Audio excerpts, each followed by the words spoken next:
Hi everyone! In this episode, we're looking at perspective, a compositional tool used to create the illusion of three dimension on a two-dimensional surface. Perspective is what gives a painting form, depth, and that feeling of realness. And the same rules of perspective apply to all subjects: landscapes, still lifes, interiors, portraits, figures, you name it. The one big exception is abstract art, which intentionally rejects the idea of three-dimensional space. For many artists, perspective can feel intimidating, maybe even a little scary. Can you relate? It's not that the rules themselves are complicated. It's just that applying them consistently throughout a painting takes patience and practice. As representational artists, we have to train ourselves to constantly check perspective as our work progresses. And yes, that sometimes means stepping back and making corrections along the way. The good news? Like mixing color, perspective becomes second nature over time. If you remember only one thing from this episode on perspective, make it this: the horizon line. It is, without a doubt, the single most important concept with regard to perspective. The horizon line, also called eye level, represents the actual height of the viewer's eyes when looking at any scene. That realization blew my mind when I learned it as an art student. And if you don't understand how mind-blowing this is, next time you have access to a view, move up and down and watch the horizon line move with you. Now, vanishing points are essential for accurate perspective, but I'll leave the details for you to explore on your own. For our purposes, what really matters is where you place the horizon line, because that choice impacts your entire composition.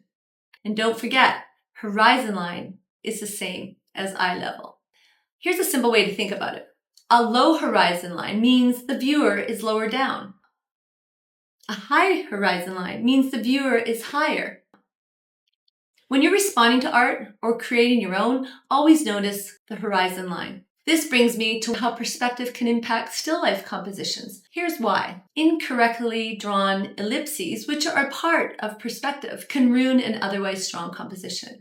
I see this mistake all the time when I'm jurying paintings. Just like a horizon line, the shape of an ellipse depends entirely on your eye level. At eye level, the ellipse is perfectly flat. As you move up or down from eye level, the curve of the ellipse becomes more pronounced. If you're unsure how this works, try a simple exercise. Fill a glass halfway with water, hold it up, and look at it from different heights, including eye level. You'll notice the ellipse flattens out at eye level and becomes rounder as you move above or below it. Now, let's look at two of the most common perspective mistakes I see when I'm jurying art. On the top, the jug is below eye level, so you can see into it. Yet the artist has drawn the bottom of the jug flat, which means it's at eye level. It's surprising how often this mistake occurs. On the bottom, the top of the jug is at eye level, yet the artist has drawn it as though you can look into it, which is not possible. You cannot see into a container when it is at or above eye level.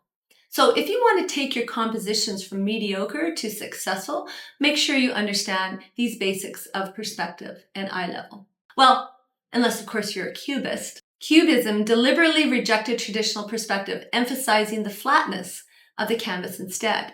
It was one of the first abstract styles of modern art, influenced by Cézanne and later developed by Picasso and Braque.